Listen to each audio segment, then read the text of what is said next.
दोस्तों एक कॉलेज में एनुअल डे मनाया जा रहा था। उसकी वजह से वहाँ पर एक बहुत ही अच्छा समारोह आयोजित है और वहाँ पर सभी बच्चों का अच्छा नाच गाना और तो और डीजे वगैरह सब बज रहे हैं। दोस्तों उस डीजे की आवाज़ में एक ऐसी आवाज़ भी दब रही थी जिस आवाज़ को शायद किसी को सुनना चाहिए था। दोस्तों वह आवाज़ किसी थी, वह आवाज़ थी एक महिला प्रोफेसर की। और दोस्तों वह महिला प्रोफेसर जो कि दिखने में बेहद सुंदर है, उसके साथ उसी कॉलेज के 4 लड़के एक गैंग रेप कर रहे थे। और दोस्तों वह महिला टीचर बहुत ही बुरी तरह से रो रही है, चिल्ला रही है, लेकिन उस डीजे की आवाज़ ने उसकी वह दर्दनाक आवाज़ सब कुछ दबा रखी है। दोस्तों जब वो लोग वहाँ से कर गुजरते हैं इस कांड को, तब वो लोग बाहर आते हैं। वो महिला जैसे तैसे अपने आप को संभालती है और फिर अपने कपड़ों को ठीक करते हुए नीचे आती हैं। बिल्कुल गुमसुम स्थिति में वे अब कॉलेज से तुरंत बाहर निकल जाती हैं और वह सीधे अपने घर पहुंचती हैं।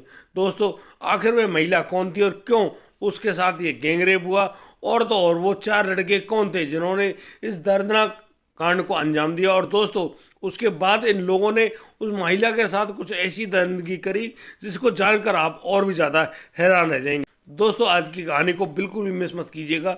आज की कहानी बहुत ही अच्छी और प्रेरणादायक है। दोस्तों आइए शुरू करते हैं आज की इस मामले को। नमस्कार, आदाब, सत श्री अकाल दोस्तों, स्वागत है आपका हमारे यूट्यूब चैनल किस्से क्राइम कर। दोस्तों आपसे वही प्यार भरी गुजारिश, आगे बढ़ने से पहले हमारे चैनल को सब्सक्राइब करना, नोटिफिकेशन के बेल को दबाना बिल्कुल मत भूलिएगा। दोस्तों आज का बेहद ही हैरान कर देने वाला ये जो मामला सामने आया है, यह होता है बिहार का समस्तीपुर एक जिला है। दोस्तों यहाँ की एक बहुत बड़ी कॉलेज है। दोस्तों यहाँ पर एक महिला काम किया करती है। वह महिला का नाम होता है सपना यादव। सपना यादव जो कि शादीशुदा तो है, लेकिन वह देखने से बिल्कुल भी नहीं लगती है कि उनकी शादी हो रखी। वो थी इतनी खूबसूरत। दोस्तों जब वह सपना यादव नाम की वह महिला वहाँ पर काम करती है, तो वहाँ पर जो 4 लड़कों के चंगुल में वो ऐसे फंसती हैं कि उनके साथ कुछ दर्दनाक कांड हो जाता है। दोस्तों थोड़ा सा फ्लैशबैक में चलते हैं। मैं आपको बता दूं कि सपना यादव जिसने बीए किया है और बहुत ही अच्छी पढ़ी लिखी लड़की जो होती है, उसके पिता उसके लिए एक सुंदर लड़के दूल्हे की तलाश कर रहे होते हैं।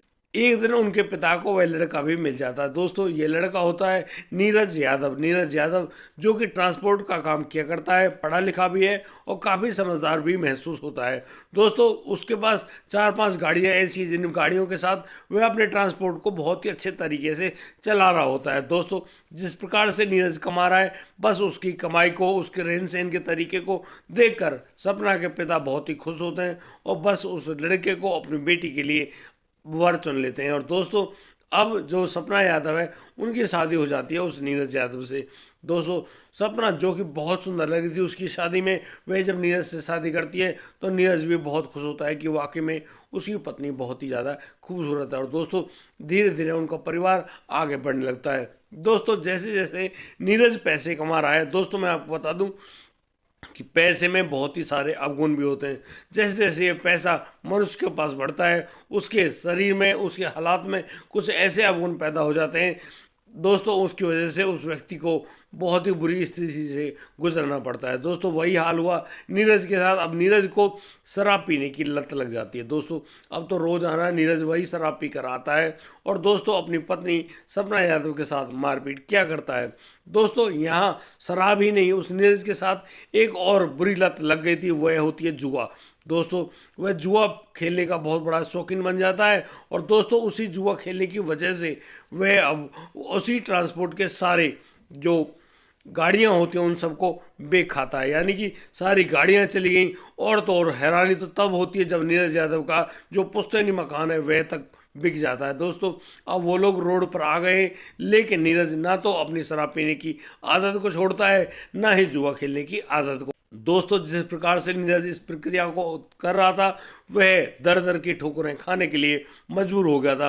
अब तो उसके लिए मजबूरी हो गई थी कि वह अपनी पत्नी को कहां पर रखे। दोस्तों समस्तीपुर जिले में अब नीरज यादव अपनी पत्नी सपना यादव के साथ आबस्ता और यहाँ पर एक मकान को किराए पर लेकर रह रहा होता है। वह जैसे तैसे थोड़ी बहुत मेहनत मजदूरी किया करता है और वहाँ से जो भी पैसा आता है उस पैसे से वह शराब पीता है, जुए खेलता है। दोस्तों इस प्रकार से जब उनका जीवन चल रहा था तो बहुत ही दयनीय स्थिति में आ गए थे, यानी कि अब उस आदमी के पास ठीक से पहनने के लिए अच्छे कपड़े भी मौजूद नहीं थे।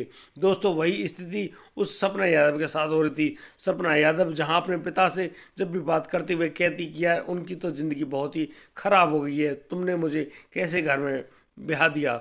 यहाँ पर उनके पिता कहते हैं कि बेटी अब मैं कर ही क्या सकता हूँ, जब नीरज को लाख बार तो हमने कह दिया है कि बेटा मान जाओ, लेकिन वह मानता ही नहीं है, तो क्या होगा। दोस्तों इस प्रकार से उनका जीवन तो चल रहा होता है। अब वह सपना यादव भी काम करने की तलाश में जुट जाती है। दोस्तों एक दिन वह जब अपने पड़ोसी के पास चीनी मांगने के लिए गई तो वहाँ पर उसको एक अंकल मिलते हैं। उनके पिता के उम्र के होते हैं, उनका नाम सुभाष होता है और वो एक कॉलेज में जो सीनियर लाइब्रेरी चलाने वाले लाइब्रेरियन होते हैं वो वहाँ पर काम किया करते हैं। सुभाष अंकल जो हैं वो जैसे ही उस लड़की यानी कि सपना यादव को देखते हैं, उसके बातचीत करने के तरीके को देखते हैं, वो सपना से कहते हैं कि बेटी तुम यहाँ पर नई आई हो क्या तुम इतनी परेशान हो, तुम्हें किस चीज़ की ज़रूरत है। भाई ऐसा प्रतीत होता है जैसे तुम बहुत ज़्यादा दुखी हो, मुरझाई हुई हो। यहाँ पर सपना कहती है कि अंकल जी बात ही कुछ ऐसी, लेकिन सारी बात को बताने से पहले मेरी आपसे विनती है मुझे कोई छोटा मोटा काम दिलाओ जिसकी वजह से मैं मेहनत मजदूरी करके अपने परिवार का, अपने पति का, अपना पेट पाल सकूं। दोस्तों जिस प्रकार से वह कहती है, अब यहाँ पर सुभाष अंकल कहते हैं कि बेटी वो जिस कॉलेज में लाइब्रेरी चलाते हैं, लाइब्रेरियन है, वहाँ पर वह तुम्हें एक नौकरी जगह खाली है, वो तुम वहाँ जाकर अपने डॉक्यूमेंट लेकर चले जाओ और वहाँ पर अपनी जगह ढूंढ आओ। दोस्तों वह लड़की यानी वह सपना यादव इस बात को अपने दिमाग में बैठा लेती है और घर आकर दूसरे दिन अपने सारे डॉक्यूमेंट को इकट्ठा करती है, अच्छे ढंग से नहा धोकर नई साड़ी पहनकर उस कॉलेज में इंटरव्यू देने के लिए जाती है। दोस्तों यहाँ वह इंटरव्यू में पास हो जाती है और यहाँ सपना यादव को एक नई नौकरी मिल जाती है, वह होती है लाइब्रेरियन सहायक की। दोस्तों यहाँ पर वे अपने सुभाष अंकल के साथ बहुत अच्छे ढंग से कार्य किया करते हैं, वे साथ आती हैं, साथ जाती हैं और वो बहुत ही अच्छे ढंग से उस पूरी भूमिका को निभा रही होती हैं। दोस्तों यहाँ पर सपना यादव को 12,000 रुपये की जो तनख्वाह है वह भी मिलने लगती है। दोस्तों जिस प्रकार से अब यहाँ पर पैसे आने शुरू हो गए थे, अब तो सपना यादव की ज़िंदगी धीरे धीरे संभलने लगी थी। दोस्तों जिस प्रकार से सपना के घर में पैसा आ रहा था, अब तो वह जो लड़का है नीरज यादव उसने काम धंधा करना बंद ही कर दिया था। अब वह लगातार अपनी पत्नी सपना से पैसे मांगा करता था। दोस्तों अब दिन आता है वह 16 दिसंबर का। 16 दिसंबर के दिन जिस दिन कॉलेज में वह एनुअल डे मनाया जाता है, कॉलेज में एक बहुत ही बड़ा प्रोग्राम हो रहा था और वहाँ पर सभी बच्चों ने जिस प्रकार से तैयारी करी है उसी प्रकार से वहाँ पर नाच गाना हो रहा है। बड़ा ही बढ़िया इंतजाम वहाँ पर है, वहाँ पर डीजे वगैरह बज रहे हैं और सभी प्रकार के खाने पीने की वस्तुएं और नाच गाना सब प्रकार का काम चल रहा है। लेकिन वह जो सपना यादव नाम की जो महिला है वह अपनी लाइब्रेरी में ही काम कर रही होती है। अचानक वहाँ पर 4 लड़के आ धमकते हैं। वो चारों लड़के जिनमें एक सूरज नाम का लड़का होता है जो कि वहाँ के एमएलए का बेटा है। सूरज के साथ उसके 3 दोस्त भी होते हैं। दोस्तों यहाँ पर उसके साथ दीपक, सुरेश और राहुल भी होते हैं। दोस्तों जिस प्रकार से वो लोग वहाँ पर आए हैं, अब वो उस खूबसूरत महिला को देखकर कहने लगते हैं कि अरे वाह, आज तो तुम हमें अकेले में मिल ही गई, हम तो चाहते थे कि तुमसे बस मिलना हो। दोस्तों वह लड़का जो सूरज है वह अब आगे बढ़ता है तो वह उस सपना यादव के साथ छेड़खानी करने लगता है। सपना यादव उससे कहती हैं कि तुम मान जाओ, बहुत ही बुरा होगा। लेकिन वह जो लड़का जो सूरज है वह मानता नहीं, वह अपने खेल को दिखाना शुरू कर देता है। दोस्तों वो चारों लड़के उस महिला को उसी लाइब्रेरी में फर्श पर नीचे गिरा देते हैं और फिर उसके साथ गलत कार्य करते हैं। दोस्तों एक के बाद एक वो चारों लोग उस महिला के साथ शारीरिक संबंध बनाते हैं। सपना यादव यहाँ अपनी जान बचाने के लिए बहुत ज़्यादा चिल्ला रही होती है, बहुत शोर मचाती है, लेकिन उस डीजे की आवाज़ में कोई भी आवाज़ नीचे नहीं जाती है। दरअसल उस लाइब्रेरी में वह उस समय अकेली ही मौजूद थी। दोस्तों अब वह अपने कपड़ों को ठीक करती है और बस अपनी मजबूरियों का रोना रोते हुए वहाँ से चुपचाप नीचे उतर आती है। दोस्तों इस कॉलेज की जो लाइब्रेरी थी यह उस कॉलेज की दूसरी मंजिल पर मौजूद थी और वहाँ से वह नीचे आने के बाद सीधी अपने घर के लिए रवाना हो जाती है।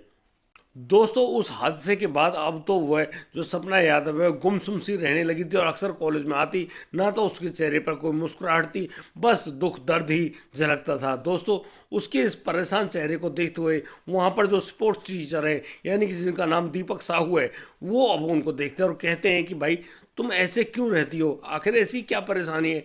पहले जब तुम आई थी, तुमने जब कॉलेज ज्वाइन करी, तुम बहुत ही प्रसन्न रहने वाली महिला थी, लेकिन अब तो तुम्हारा चेहरा बुझा बुझा सा रहता है। यहाँ पर जो सपना यादव है वह कहती है कि बस उसको उसके हालात में ही रहने दो, कोई बात नहीं, कुछ भी नहीं हुआ, मैं बस ऐसे ही हूँ। दोस्तों एक दिन सपना यादव के फ़ोन पर एक फ़ोन आता है और यहाँ पर उसको पता चलता है कि उसके जो पति है उनको लकवा मार गया है। इस बात को सोचकर सपना यादव बहुत ही हैरान होती है। वह सीधी भागी भागी अपने घर जाती है। वह पाती है कि यहाँ पर उसका पति उस घर में तो मौजूद है, लेकिन उसके आधे शरीर को लकवा मार गया है। वह अब बहुत ही ज़्यादा दुखी और परेशान स्थिति में वह अपने पति को वहाँ से उठवाती है और उनको हॉस्पिटल ले जाती है। हॉस्पिटल से अब उसकी दवाइयाँ चलनी शुरू तो हो जाती हैं, लेकिन अब तो उसके शरीर में लकवा हो गया है, जिसकी वजह से वह सपना यादव और भी ज़्यादा दुखी होने लगती है। वह अब कॉलेज तो आती है, लेकिन कॉलेज में बिल्कुल भी प्रसन्न नहीं रहती। उसके दिमाग में बहुत ही ज़्यादा परेशानियां आ गई हैं। अब वह जो दीपक साहू नाम का जो स्पोर्ट्स टीचर है वो कहता है कि सपना ऐसी क्या परेशानी आ गई, तो यहाँ पर सपना बता दी कि उनके पति को लकवा मार गया है और जिसकी वजह से वो चल फिर नहीं सकते। उनकी सेवा मुझे उनके बिस्तर पर ही देनी पड़ती है, इस वजह से मैं कुछ ज़्यादा परेशान हूँ। दोस्तों इन बातों को सुनते हुए अब वह दीपक साहू से कहता है कि तुम परेशान मत हो, ये हालात भी सही हो जाएंगे। लेकिन बड़ी ही हैरानी की बात तो यह होती है कि एक दिन सपना यादव के पास फोन आता है कि वाकई में उसके पति की मौत हो गई है। अब दोस्तों जैसे वह इस बात को सुनती है वह बहुत ही ज़्यादा परेशान हो जाती है। वह सोचने लगती है आखिर ये सारी परेशानी उसी के साथ क्यों हो रही है। वह भागी भागी अपने घर जाती है और वह पाती है कि उनके पति उसी बिस्तर पर मृत पड़े हुए हैं। दोस्तों इस पूरी स्थिति को देखकर वह बहुत ही ज़्यादा दुखी, परेशान और रो रही होती है। दोस्तों अब उनके पति का जो अंतिम संस्कार है वो कराया जाता है और दोस्तों अब जो सपना है वह वहीं पर मौजूद रहती है। दोस्तों अब सपना ने कॉलेज आना जाना छोड़ दिया था। दोस्तों अब वो जो 4 लड़के हैं एक दिन उसके घर आ धमकते हैं और दोस्तों वो चारों लड़के जैसे कि वो सूरज, दीपक, राहुल और सुरेश थे, वो चारों वहाँ पर आते हैं और अब उस महिला के साथ वही गलत कार्य करने के लिए कहते हैं। यहाँ पर वह महिला सपना कहती है कि वह बहुत ज़्यादा शोर मचाएगी, बहुत चिल्लाएगी और तुमने मुझे समझ क्या रखा है, मैं तुम्हारी कोई नौकर तो नहीं। लेकिन एमएलए का लड़का वह सूरज अब उस महिला पर टूट पड़ता है और दोस्तों वहाँ पर जो चारों युवक हैं वो उस महिला के साथ वही कांड दोबारा करते हैं। दोस्तों उस स्थिति की वजह से उस सपना की हालत बहुत ज़्यादा बिगड़ जाती है और सपना जो कि अब हॉस्पिटल में भर्ती है, अपना इलाज करा रही है।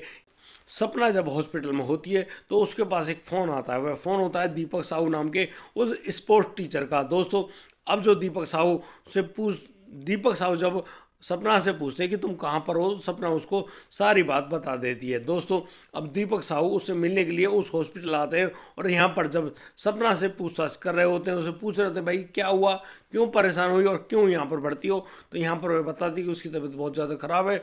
और सारी स्थिति तो उन 4 लोगों ने, यहाँ पर जैसे ही वह 4 लोग बोलती है दीपक साहू की कनखियाँ खड़ी हो जाती हैं और अब वह पूछता है कि कौन 4 लोग भाई। अब यहाँ पर वह जो सपना है वह अपनी सारी सच्चाई बयां कर देती है। दोस्तों अब वह दीपक साहू सारी सच्चाई सुनने के बाद अब उस सपना से कहते हैं कि देखो अब तुम्हें मेरे एक काम करना है।